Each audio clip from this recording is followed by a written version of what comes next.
a lot more exciting effect. I've taken off the door jamb.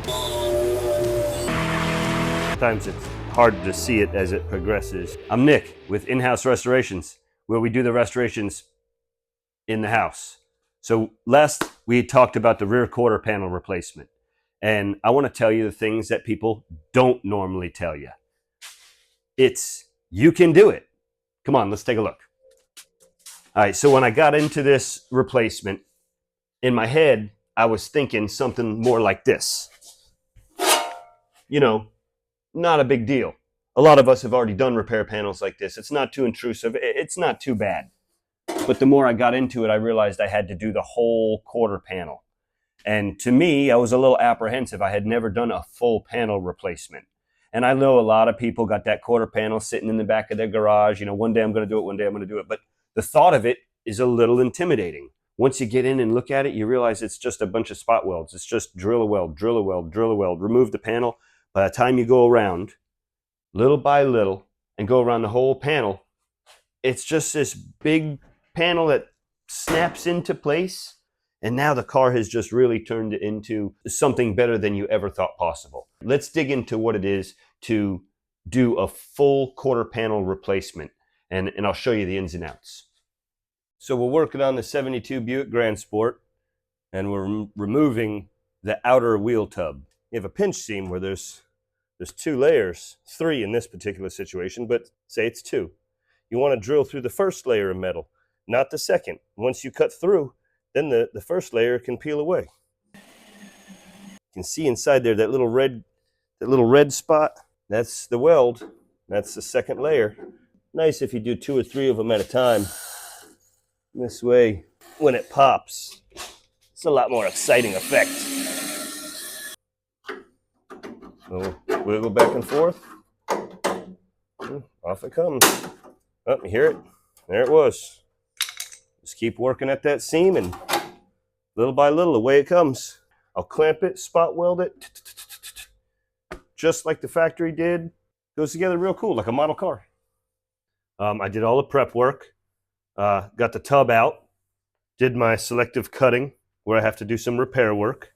I will have to take some of this rocker panel out also, but for now, that's a guide point for my new parts, because I don't have my alignment hole down here.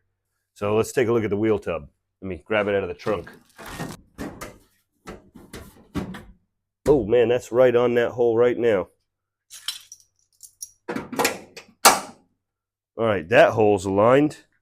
So let's see down here. I can see the alignment hole right there. We're almost there. A little tap here, there. That came out perfect.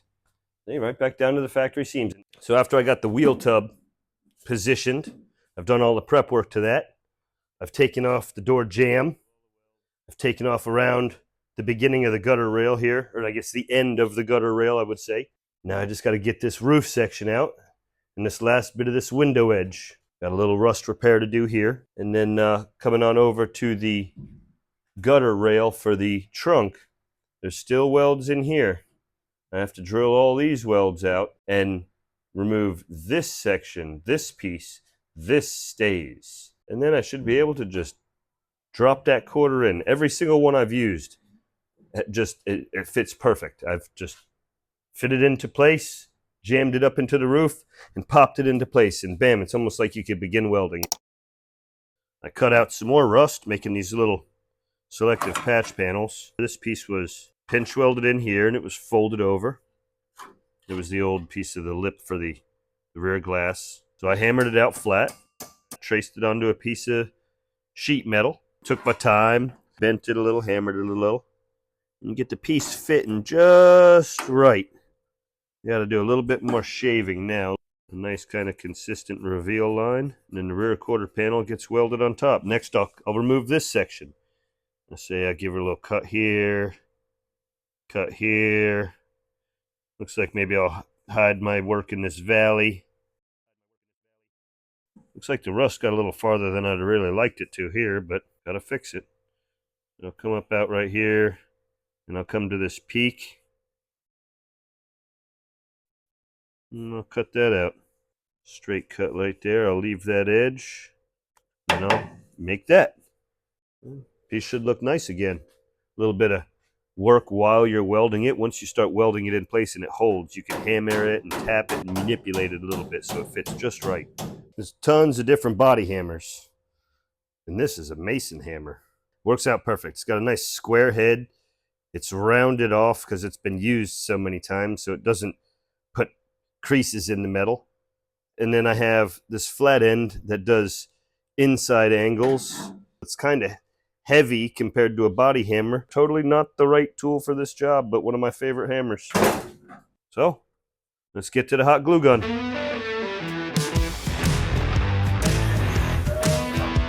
I don't want to mess up the piece too much because I want to trace it.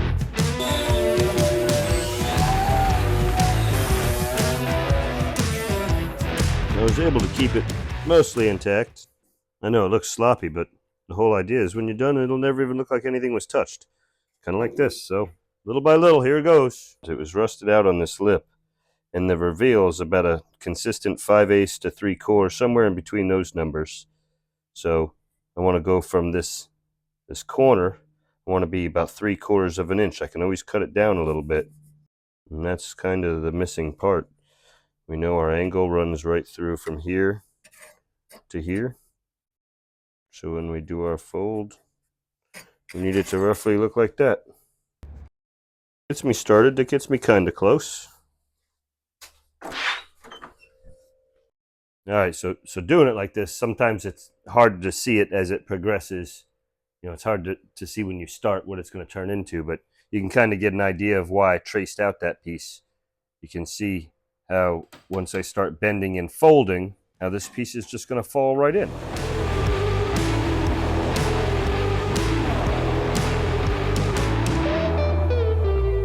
All right, so check this out. I got the car all ready for the quarter panel. We already talked about how this is a dipped car.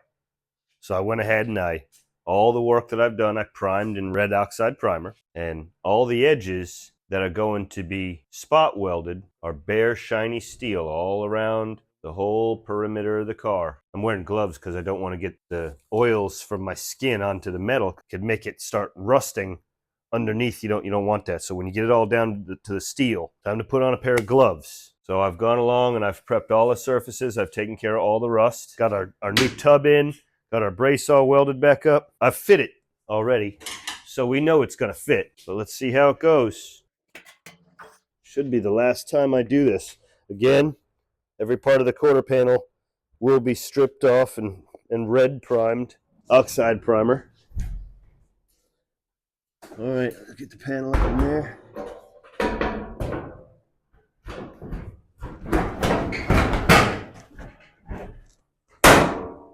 Under that lip.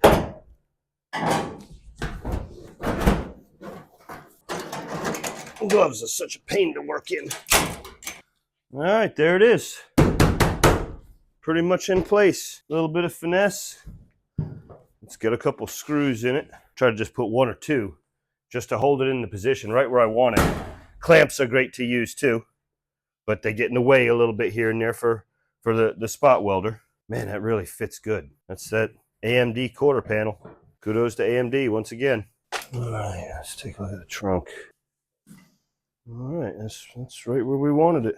And something else to think about. I always keep the old pieces where it gets a little complicated, where there's spot welds and spots that you might not remember. Like it's obvious along the window edge and the gutter channel and all that in the bottom of the quarter panel. It's obvious where the pinch welds are. In a more complicated area like this door jamb, it's a good idea to keep your old pieces to give you an idea of where your welds need to go. I almost forgot. I was moving on. I'm getting ready to drill and make some plug welds along this edge, but it slipped my mind and I forgot. This has to get drilled and plug welded also. And you wouldn't know by looking at it. You can't really tell, but when you reach back here, you can... There's a piece of metal, a piece of structural steel for the door jamb right there. It's a lot thicker gauge steel. And that needs to be adjoined on this. And there's breaks in that piece that I can't see. And I wouldn't know that if I didn't save my old piece. Now, and by saving my old piece, I can kind of match this up and put marks where I want my welds to be. This isn't that typical 1.5-inch pattern in this area. So by saving this and using it as a reference, it's like a cheat sheet. So I know where to weld, how to get this thing back together as good as the factory had it. I want to be out and doing a big burnout and all of a sudden my quarter panel pops 5 welds loose and buckles or so. I mean, that'd be silly.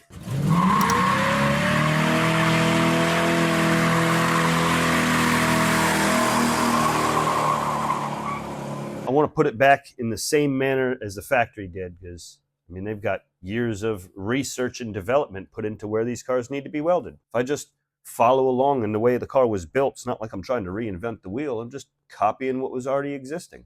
All right, let's take a look at the door jamb. I got it all welded in.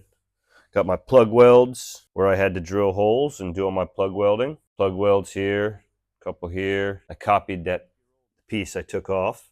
And I was able to spot weld all this edge, just like the factory would have done. I glass bead blasted the post all down, and now I'll red oxide prime everything. So this car, when I'm finished, other than somebody being able to tell the difference between some of the plug welds and a regular pinch weld or spot weld, this should look, you know, as it came from the factory. Of course, everybody likes the sound of that solid door shut on these old cars. Oh, perfect. Good gap. Lines up good, nice fit, sweet. If you're a car guy or gal and you want to see more videos more often, join my Patreon. In there, you'll get behind the scenes access to my garage, where you can watch never before seen footage, get weekly real-time updates, and vote on the direction of these builds. Your support helps keep all these projects alive and going. I hope to see you there. Thanks for watching. We'll see you on the next video.